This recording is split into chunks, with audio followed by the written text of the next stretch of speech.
The oldest musical instrument ever found is 60,000 years old. It wasn't made by modern humans. It was made by Neanderthals. A bear femur, carefully hollowed out, 4 holes drilled at precise intervals. Someone sat in a cave, alone or not, and made something whose only purpose was sound. Not food, not weapons, not shelter, just sound. The question isn't whether ancient humans made music. The question is why every single human culture on Earth, across every era, every continent, every language, independently invented it. And the answer will change how you hear every song you've ever loved. Let's start with what we actually found. In 2008, archaeologists excavating a cave in southwestern Germany pulled out a fragment of bone, vulture wing, hollow naturally. Someone had carved 5 holes into it at precise, deliberate intervals, not random, not accidental. When researchers reconstructed the flute and played it, the notes were clean, musical, intentional. This instrument was 40,000 years old. Then they found another one nearby, same cave system, this one carved from mammoth ivory, harder material, more work. Someone had split an ivory tusk, hollowed it, shaped it, and carved holes through solid mammoth tusk just to make different sounds. Not one musician, a musical tradition, 40,000 years ago, before the wheel, before writing, before any city, any king, any civilization had ever existed. But here is where it gets strange. The Divje Babe flute, discovered in Slovenia in 1995. A cave bear femur with 4 holes dated to between 50,000 and 60,000 years ago. When it was first found, researchers proposed it had been made by Neanderthals, which would have meant music predated modern humans entirely. The scientific community was electrified. But then came the pushback. A 2015 study in Royal Society Open Science analyzed bone breakage patterns across 15 European cave sites and concluded the punctures were consistent with hyena bite marks, not deliberate toolwork. Most paleoanthropologists now lean toward carnivore damage rather than craftsmanship. Ivan Turk's team, who originally excavated the bone, published extensive rebuttals and still defend the Neanderthal interpretation. The debate is live. It is unresolved. And that unresolved debate tells you something important. Even the possibility that Neanderthals made music was taken seriously enough to argue about for 30 years, which means the impulse toward sound runs so deep in the human lineage that scientists cannot agree where it starts. So why did modern humans make it? The first answer is the obvious one, and it's wrong. For a long time, scientists assumed music was just a byproduct, a happy accident of a brain that evolved for language. Steven Pinker famously called music auditory cheesecake, pleasurable but useless, something evolution tolerated but didn't select for. He was wrong. And the evidence that proved him wrong came from an unexpected direction. Babies. Researcher Sandra Trehub at the University of Toronto spent decades, from the 1990s through the 2010s, running experiments on infants too young to have learned cultural preferences. Too young to have been taught what music sounds like. She found that babies across completely different cultures responded to the same musical features. Slow, smooth, descending melodies calmed them universally. Fast, rhythmic, repetitive patterns activated them universally. These responses weren't learned, they were built in. Which means the human brain doesn't just enjoy music. It arrives in the world pre-tuned to it, already expecting it, already needing it. But needing it for what?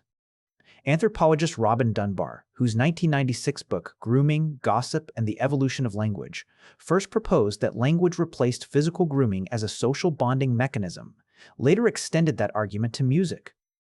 By the early 2010s, Dunbar was arguing that synchronized sound and movement triggered the same endorphin release as physical touch and could do it for an entire group simultaneously. Dunbar had already shown that human social groups could only maintain bonds among roughly 150 people, what became known as Dunbar's number. Beyond 150, you can't personally know everyone. You can't maintain trust through direct relationships alone. Grooming is slow. One-on-one. You can only groom one animal at a time. Music, Dunbar argued, was the solution to a scaling problem.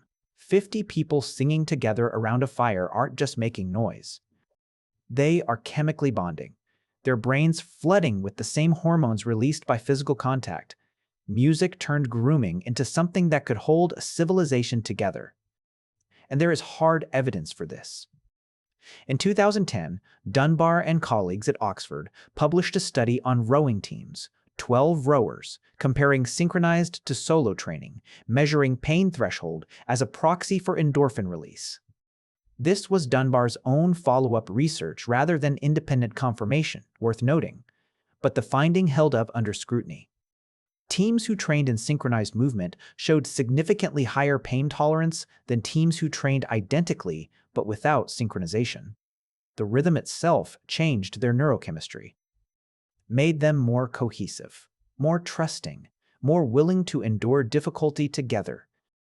The same mechanism that makes soldiers march in step, that makes congregations sing hymns, that makes crowds at concerts feel an inexplicable bond with strangers they have never met. But music did something else for ancient humans that no other behavior could match. It crossed the boundary between the living and the dead. In virtually every ancient burial site where archaeologists find evidence of ritual, and there are hundreds, they also find evidence of music. Bone flutes placed in graves, shells that function as percussion instruments buried with the dead. Cave sites where the acoustics are extraordinary, where sound bounces and resonates and fills the space, consistently show the highest concentration of cave paintings. Researchers Stephen Waller and Igor Reznikov independently discovered that in caves like Lascaux and Font de Gaume, the spots where paintings are densest are almost always the spots where the echo is strongest, where a single drum beat becomes many, where a voice becomes a chorus of voices, where sound does something that must have seemed, to a mind without science, genuinely supernatural. Ancient humans didn't just make music, they made music in places where music transformed, where it multiplied, where it seemed to come alive on its own. And in those places, they painted gods and animals and spirits on the walls. Music didn't just bond the living, it connected the living to whatever came after. So let's reconstruct what this actually looked like. It's 35,000 years ago. Your group has made a successful hunt. The animal is butchered. People are eating. And as the fire grows and the sky darkens and the food fills the stomach, something begins. Not a decision, not a performance. Someone starts a rhythm, a hand on a hollow log, a foot on the ground, someone else joins, then another. And then the voices come in, not words yet, or not only words, just writing sound. The children who were sleeping wake up. The elders who were tired find energy they didn't have. The person who argued with someone yesterday is now moving in the same rhythm as them. Something that was fractured is knitting back together. This happened every night for hundreds of thousands of years. And here's the part that's hard to accept. Your brain still expects it. Remove music from a human life entirely, and something goes wrong that is difficult to name but impossible to miss. Prisoners in solitary confinement report that humming to themselves is among the last things they give up.